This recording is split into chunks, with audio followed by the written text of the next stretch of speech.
Jake Martinez had been dead for exactly 18 minutes. The army told his 8-year-old daughter Emma her daddy was never coming home. But what she didn't know was that her father had made a promise to a dying soldier, a promise that would force him to fake his own death and disappear into the shadows. And tonight, 3 years later, someone was watching their house. Emma Martinez pressed her small face against the cold bedroom window, her breath fogging the glass as she peered into the darkness beyond their backyard. At 11 years old, she had developed habits that worried her grandmother Sarah, habits like checking every window before bed, like keeping a flashlight under her pillow, like drawing the same picture over and over. A soldier in desert camouflage walking through their front door. "Sweetie, come away from the window," Sarah called softly from the doorway, her voice carrying the familiar weight of 3 years' worth of careful conversations. "It's late." But Emma didn't move. Something had caught her attention in the tree line that bordered their small property in Pine Creek, Colorado. A shadow that didn't belong, a shape that moved differently than the swaying branches. She'd seen it before, always around the same time, always in the same spot. The adults never believed her. "Grandma," Emma whispered, not turning from the window, "he's out there again." Sarah's heart clenched. Dr. Peterson had warned them about this, the way trauma could manifest in children, creating phantoms where there were none. Emma had been seeing her guardian angel for months now, always describing the same figure, tall, broad-shouldered, moving with purpose through the darkness. "Honey, we've talked about this," Sarah began, but her words died as she joined Emma at the window. For just a moment, just a heartbeat, she could have sworn she saw something too. A figure that seemed too familiar, too deliberate in its movements. 3 years ago, Staff Sergeant Jake Martinez had been declared killed in action during a classified operation in Afghanistan. The official report was sparse. Died heroically while attempting to rescue captured civilians. Emma had been 8, old enough to understand that Daddy wasn't coming home, young enough to keep believing he might anyway. What the official report didn't mention was the 47 minutes Jake had spent trapped under rubble with Private Danny Walsh, a 19-year-old kid from Ohio, who was bleeding out from shrapnel wounds. Danny had grabbed Jake's uniform with his last breath and whispered coordinates, the location of a human trafficking ring that used military routes to smuggle children out of war zones. "Promise me," Danny had gasped, his young face pale in the dusty darkness. "Promise me you'll stop them. The kids. They're just kids, Sergeant." Jake had promised. He'd held that dying boy's hand and sworn an oath that would change everything. When the rescue team finally pulled Jake from the wreckage, Danny Walsh was dead. But in Jake's pocket was a blood-stained piece of paper with coordinates, names, and a human trafficking network that reached all the way back to the United States. A network that included people with enough power to make an inconvenient soldier disappear permanently. Lieutenant Colonel Harrison Mitchell had been the first to approach Jake in the field hospital. Mitchell was clean-cut, professional, and spoke in the measured tones of someone used to being obeyed. "Sergeant Martinez," Mitchell had said, pulling up a metal chair beside Jake's cot. "I understand you've come into possession of some sensitive information." Jake's ribs were still bandaged, his left arm in a sling, but his mind was crystal clear. "Information about kids being trafficked through military channels." "Yes, sir." Mitchell's expression didn't change. "That information is part of an ongoing investigation. Classified. Above your clearance level." "With respect, sir," a dying soldier handed me evidence of children being sold like livestock. "I don't think clearance levels matter when kids are involved." The silence that followed lasted exactly 37 seconds. Jake had counted. "Sergeant," Mitchell said finally, "sometimes the greater good requires difficult choices. Sometimes saving a few means sacrificing the mission that could save many more. Do you understand what I'm telling you?" Jake understood perfectly. He was being told to forget what Danny Walsh had died trying to expose. He was being told that some children's lives were expendable for the sake of a larger operation. That night, Jake Martinez made a decision that would cost him everything he'd ever known. He copied the coordinates and names from Danny's blood-stained note. He uploaded the files to a secure server with instructions for delayed release. And then he walked into Lieutenant Colonel Mitchell's office and presented him with an ultimatum. Shut down the trafficking ring immediately, or the evidence would find its way to every major news outlet in America. Mitchell's response was swift and surgical. Within 12 hours, Jake found himself facing charges of treason, theft of classified materials, and compromising national security. Within 24 hours, he learned that Emma and Sarah were being monitored for their protection, a euphemism that made Jake's blood run cold. That's when Captain Maria Santos approached him. Santos was Army intelligence, but she was also a mother of 2 daughters. She'd been tracking the same trafficking network from a different angle, and had watched good soldiers disappear when they got too close to the truth. "There's another way," she told Jake during what was supposed to be a routine interrogation. "But it requires a sacrifice most people aren't willing to make." The plan was elegant in its simplicity, and devastating in its cost. Jake Martinez would die in action, officially and completely. The trafficking evidence would be attributed to his final mission, giving it credibility while removing him as a living threat to powerful people. In return, Jake would spend the next 3 years working in the shadows, gathering evidence, building an ironclad case that even corrupt officials couldn't suppress. The hardest part wasn't faking his death. The hardest part was watching through binoculars as his 8-year-old daughter received a folded flag at his funeral. Emma's grief had been raw and complete. She'd refused to leave her father's graveside until Sarah physically carried her away. She'd spent months sleeping in Jake's old army jacket, talking to his photograph, asking when he was coming home because everyone said he was a hero and heroes always come home. For 3 years, Jake had lived in the mountains surrounding Pine Creek, close enough to watch over Emma, but far enough to stay hidden. He'd grown out his hair and beard, changed his posture, learned to move like a ghost. During the day, he tracked trafficking networks across state lines. At night, he watched his daughter grow up through windows and telephoto lenses. He'd seen her first day of middle school. He'd watched her join the chess club. He'd been there, invisible, when she'd had nightmares and called out for him. Every time she'd drawn that picture of a soldier coming home, Jake had been close enough to see the hope in her eyes, hope that kept him going when the mission felt impossible. Tonight was different. Tonight, Jake crouched in the familiar oak tree behind their house and watched Emma at her bedroom window, knowing that tomorrow everything would change. The evidence he'd gathered was finally complete. The case was ready. The trafficking ring that had cost Danny Walsh his life was about to be exposed. But exposure meant revelation, and revelation meant that Jake Martinez would have to rise from the dead, which would put Emma in the crosshairs of people who'd already proven they were willing to kill to protect their secrets. As Jake watched, Emma placed her small hand against the glass and spoke words that carried across the still night air. "I know you're there, Daddy. I've always known." Jake's breath caught. For 3 years he told himself Emma couldn't possibly see him, couldn't possibly know. Children have active imaginations. The adults had said, "She's creating a guardian angel to cope with trauma." But Emma turned away from the window and walked to her desk, where she pulled out a piece of paper and began to write. When she finished, she held the paper up to the window, and even in the darkness, Jake could read her careful handwriting. "Tomorrow is the anniversary. If you're really there, I'll be at Dad's grave at sunset. Come home." Jake closed his eyes and made a decision that had been 3 years in the making.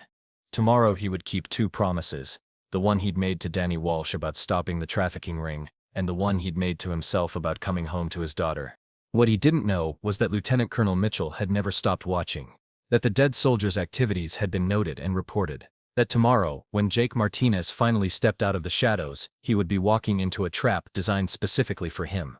And in her bedroom, Emma Martinez fell asleep holding her father's old dog tags, the ones she'd secretly kept when the army had asked for them back, the ones that would tomorrow prove that sometimes, dead soldiers really do come home.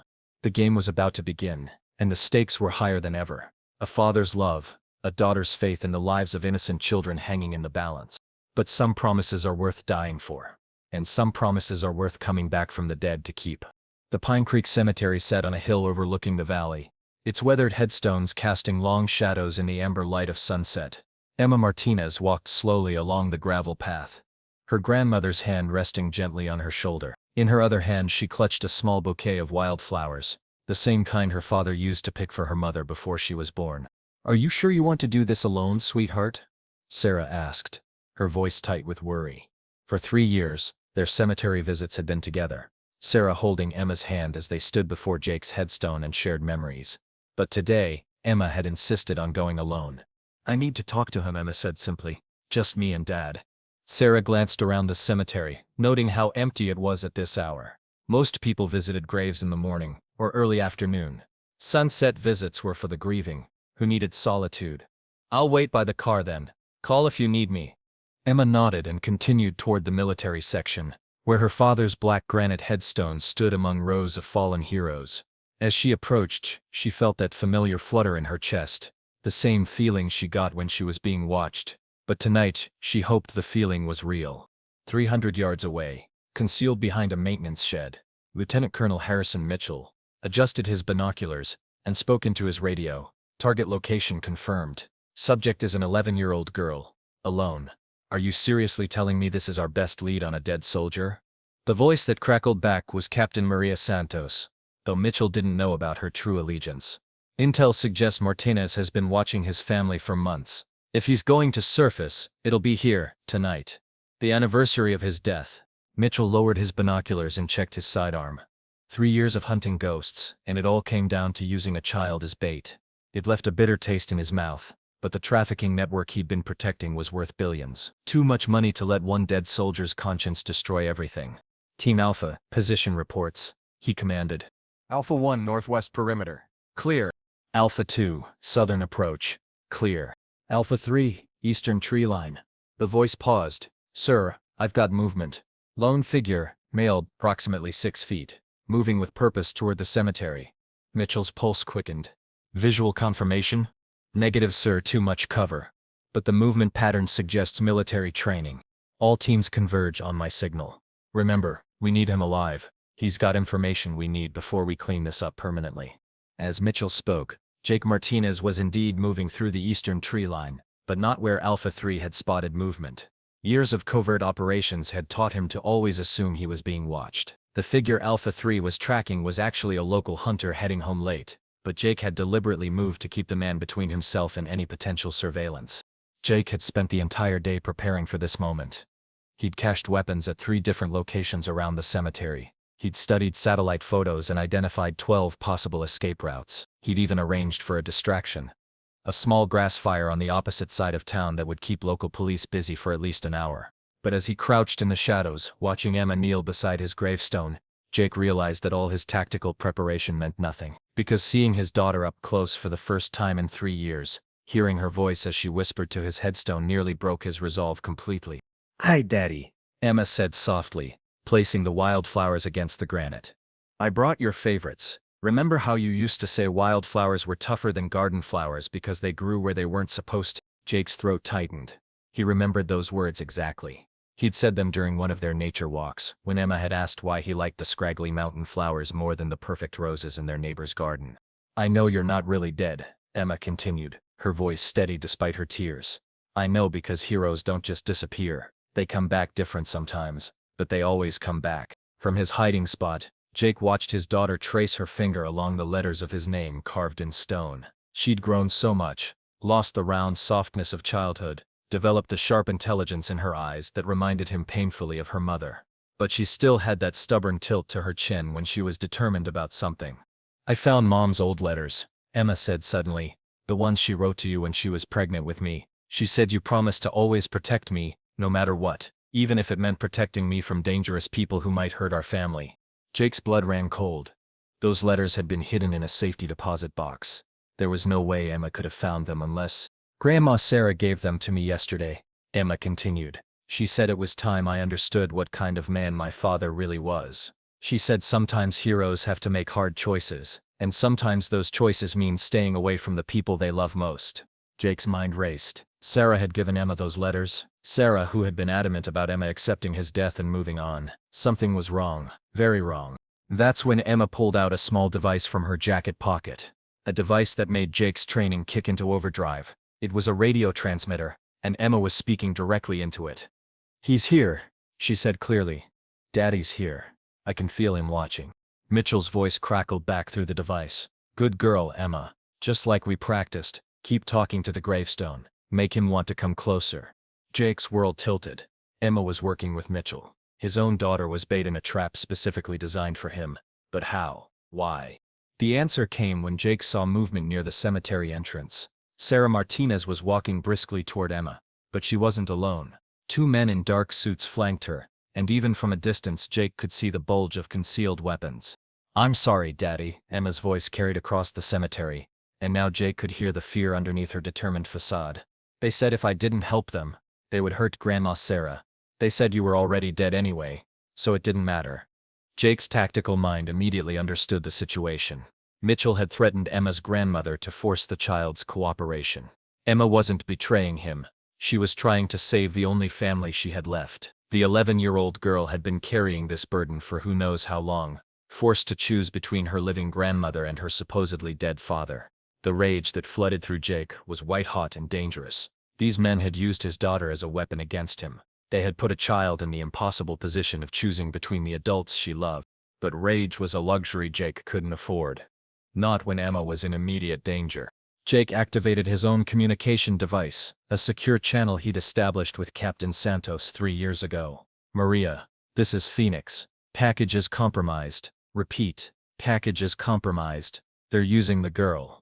Santos' voice came back immediately. "Copy, Phoenix. Extraction team is 3 minutes out. Can you maintain until arrival?" "Negative. They have the girl in the open. Any delay puts her at maximum risk." Jake made his decision. 3 years of careful planning. 3 years of building an ironclad case against the trafficking network. 3 years of staying dead. All of it became secondary to one simple fact. His daughter needed him. He stepped out of the shadows. "Emma," he called softly. Every weapon in the cemetery swung toward his voice. Emma's head snapped up, her eyes wide with shock and relief and terror. All at once, she started to run toward him, but Mitchell's voice cut through the air like a blade. "Stop right there, little girl. Everyone stays exactly where they are." Mitchell emerged from his hiding spot, weapon drawn, a cold smile on his face. "Well, well, the dead do rise. Staff Sergeant Jake Martinez, or should I say the man who's been interfering with military operations for 3 years.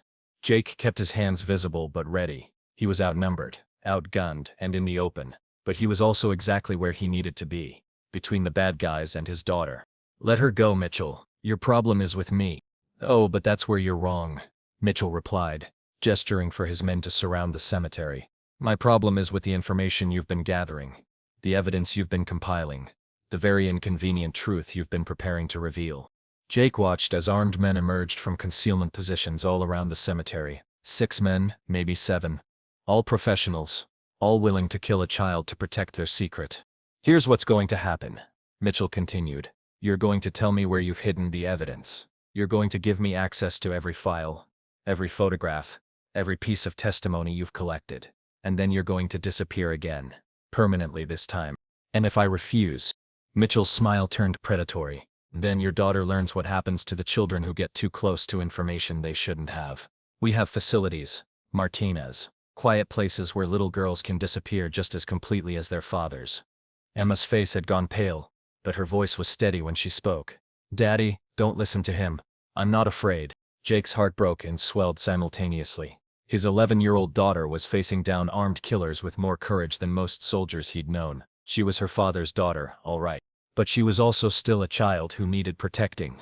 "The evidence is uploaded to a dead man's switch," Jake said calmly. "If I don't check in every 72 hours, everything goes public. Kill me, and you guarantee your own exposure." Mitchell's confidence faltered slightly. "Bluffing. Danny Walsh's dying testimony. Shipping manifests with your signature. Financial records showing payments to overseas contacts. Photos of you meeting with known traffickers. Bank accounts in your name. Receiving payments for each successful transfer." Jake's voice was cold steel. "Should I continue?" The silence stretched taut. Mitchell's jaw worked as he processed this information. Around the cemetery, his men shifted nervously. "You're lying," Mitchell said finally. "You couldn't have gotten financial records." Jake smiled grimly. "I had help. Did you really think you were the only one in the military who cared about those kids?"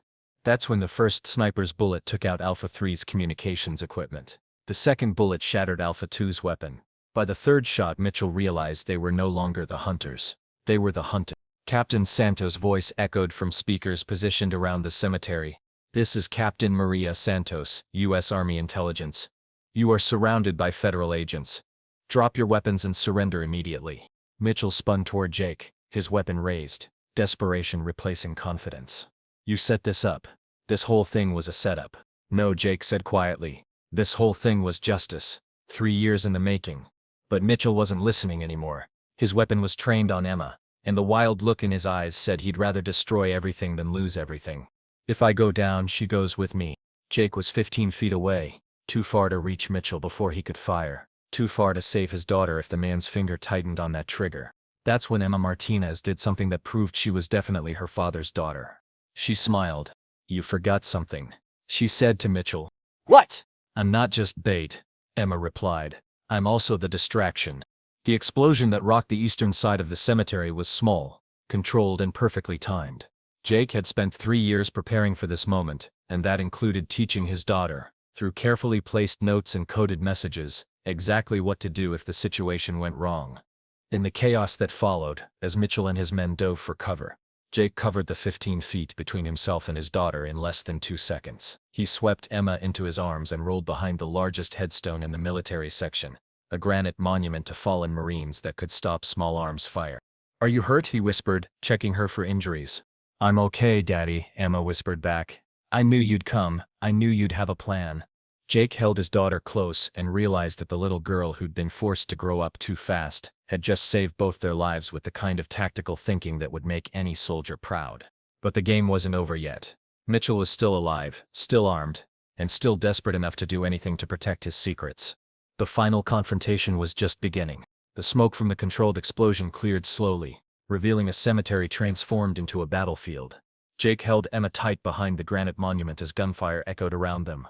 Mitchell's voice cut through the chaos, desperate and unhinged. "You think you've won, Martinez? Even if you expose us, there are bigger networks, more powerful people. You're just one man." Jake's response was calm, deadly. "I'm not just one man, I'm a father." Captain Santos' tactical team had positioned themselves perfectly during the distraction. Within minutes, 4 of Mitchell's 6 men were neutralized, wounded but alive, their weapons scattered across the graveyard. The remaining 2 had taken cover behind a maintenance building, pinned down by precise sniper fire. But Mitchell himself remained the most dangerous element. Cornered, armed, and with nothing left to lose. "Emma," Jake whispered to his daughter, "I need you to listen very carefully. When I say run, you sprint straight to that big oak tree by the entrance. Captain Santos is there. Don't look back. Don't stop. Can you do that?" Emma nodded, her small hand gripping his shirt. "What about you?" "I'll be right behind you. I promise." It was the same promise he'd made 3 years ago when he'd held her sleeping form one last time before faking his death. This time he intended to keep it. Jake peered around the granite monument. Mitchell was 30 yards away, using a smaller headstone for cover. Between them lay open ground. Too much distance to close without exposing himself to gunfire, but close enough for conversation. "Mitchell," Jake called out, "it's over. Your network is compromised. 17 agencies across 6 countries are coordinating raids as we speak. Danny Walsh's evidence was just the beginning." "You're lying," Mitchell shouted back, but Jake could hear the uncertainty in his voice. "Kandahar safe house, raided an hour ago. Bangkok shipping facility, seized by Interpol. Miami warehouse, surrounded by FBI. Jake's voice carried the authority of truth. "Your powerful people are cutting deals to save themselves. You're expendable now." The silence that followed was broken by Mitchell's radio crackling to life. A panicked voice reported, "Colonel, we've lost Phoenix Base. Federal agents everywhere. They knew exactly where to look." "Sir, they have everything." Mitchell's composure finally cracked. "No. No. 3 years of work, millions in revenue. You've destroyed everything." "I've saved children," Jake replied simply. "That's all that matters." Mitchell stood up from behind his cover, weapon raised, his face twisted with rage. "Then you can die knowing you saved them for nothing, 'cause I'm taking your daughter with me." But as Mitchell turned his weapon toward Emma's hiding spot, he found himself staring down the barrel of Jake's sidearm. In the chaos of the firefight, Jake had used his military training to flank Mitchell's position. 3 years of living in the shadows had made him faster, quieter, more dangerous than he'd ever been as an active soldier. "Drop it," Jake commanded, his voice cold as winter steel. Mitchell's hand trembled. "You won't shoot, not in front of your daughter." "You threaten my child," Jake replied. "There's nothing I won't do." For a heartbeat, the 2 men stared at each other across raised weapons. Then Mitchell made his choice. He spun toward Emma's position, finger tightening on his trigger. He never got the chance to fire. Jake's shot was precise, professional, and final. Mitchell dropped without a sound, his weapon clattering harmlessly across the gravel path. The cemetery fell silent, except for the distant sound of sirens approaching. Emma emerged from behind the monument, her eyes wide but unafraid. She walked slowly to where her father stood, his weapon lowered, his shoulders finally relaxed after 3 years of constant vigilance. "Is it over?" she asked quietly. Jake holstered his sidearm and knelt to meet his daughter's eyes. "It's over." Emma launched herself into his arms with the force of 3 years' worth of suppressed hope. Jake held her close, feeling her small body shake with relief and overwhelming emotion. "I missed you so much, Daddy," she whispered against his shoulder. "I drew pictures of you coming home every single day. I know, sweetheart. I saw them. It kept me going when everything felt impossible. Captain Santos approached them carefully, her own weapons secured. Phoenix, this is Overwatch. Primary objective complete. Network dismantled. Children secured at all locations. Jake looked up at her, still holding Emma. How many? 47 children recovered in the initial raids. More expected as we follow the evidence trail. Santos smiled grimly. Danny Walsh would be proud. Emma pulled back to look at her father's face. Who's Danny Walsh? Jake brushed a tear from his daughter's cheek. A hero. A very young, very brave hero, who made me promise to do the right thing, even when it was hard. Like staying away from me, to keep me safe.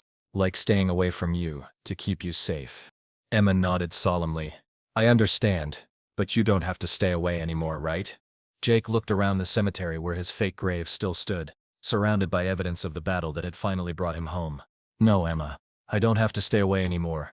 3 months later, Jake Martinez was officially resurrected by the U.S. Army, with full honors and a commendation for his undercover work dismantling an international trafficking network. The cover story was carefully crafted, a deep cover operation that required his death to be faked for the mission's success.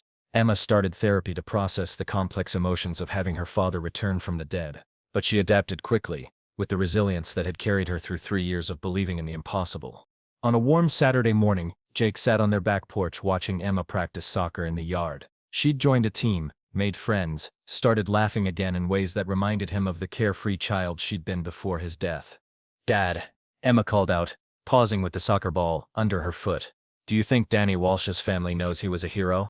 Jake smiled, remembering the young soldier's sacrifice. They do now. His story is being told alongside everyone else who helped save those children. Emma nodded and continued practicing. But Jake could see her mind working. She'd inherited her father's sense of justice along with his tactical thinking. Dad, she called again. What? If someone needs help like Danny Walsh needed help, and I can see it but adults can't, what should I do? Jake's heart swelled with pride and love for his daughter. You tell me, and we figure it out together. No more secrets. No more staying in the shadows. We face things as a team. Emma grinned, the first completely carefree smile Jake had seen from her in 3 years. Promise? Promise. As the sun set over Pine Creek, Jake Martinez realized that some missions never truly end. They evolve, change form, take on new meaning. His mission now wasn't hunting traffickers or living in shadows. His mission was being Emma's father, completely and without reservation. And for the first time in 3 years, Jake Martinez was exactly where he belonged. Home, alive, and surrounded by the family that had never stopped believing heroes really do come back. In the distance, the cemetery where his false grave still stood was peaceful and quiet. But Jake wasn't looking back anymore. He was looking forward, toward a future where dead soldiers stay dead, and living fathers stay with their children. Some promises are worth dying for, but the best promises are the ones worth living for.